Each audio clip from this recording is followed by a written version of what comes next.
Grade 4, Filipino, Term 1, Second Summative Test. Ano ang anekdota? A. Tula, B. Balita, C. Kathang-isip sa nobela, D. Maikling salaysay na kawili-wiling tunay na karanasan.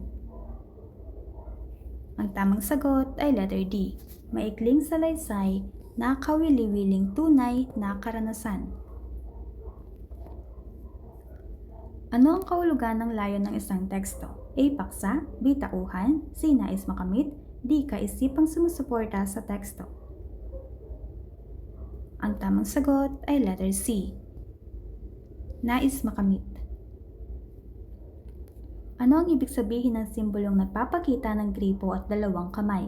A. Maghugas ng kamay, B. Lumabas sa gusali, C. Bawal pumasok sa lugar, D. Mag-ingat sa madulas na sahig. Ang tamang sagot ay letter A. Maghugas ng kamay.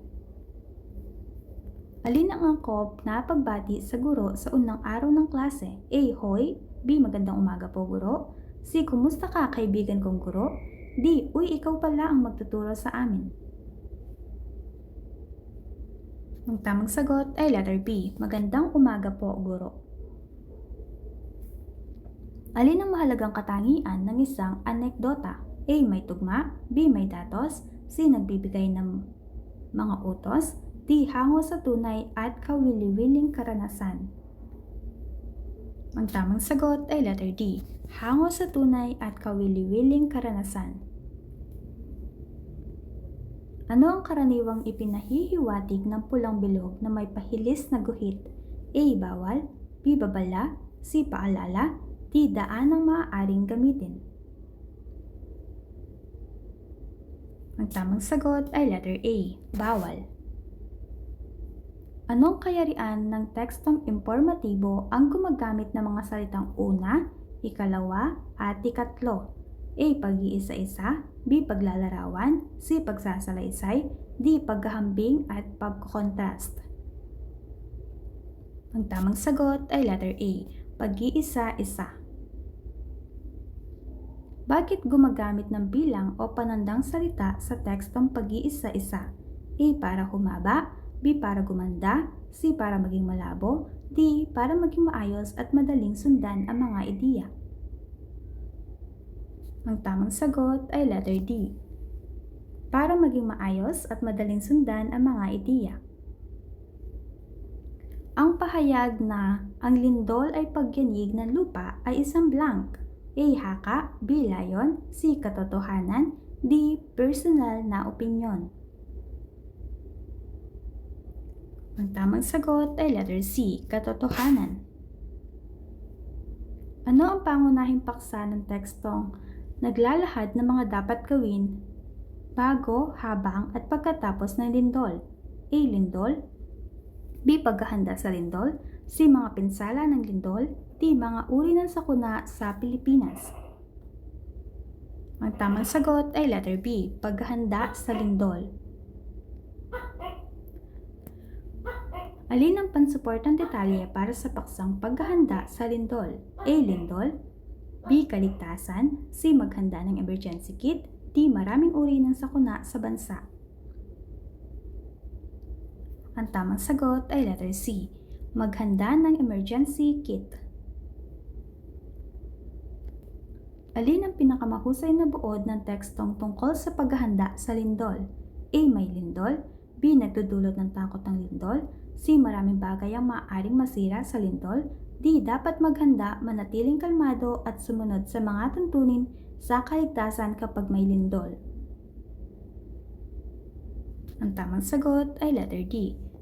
Dapat maghanda, manatiling kalmado at sumunod sa mga tuntunin sa kaligtasan kapag may lindol. Ano ang salitang ugat ng pagyanig?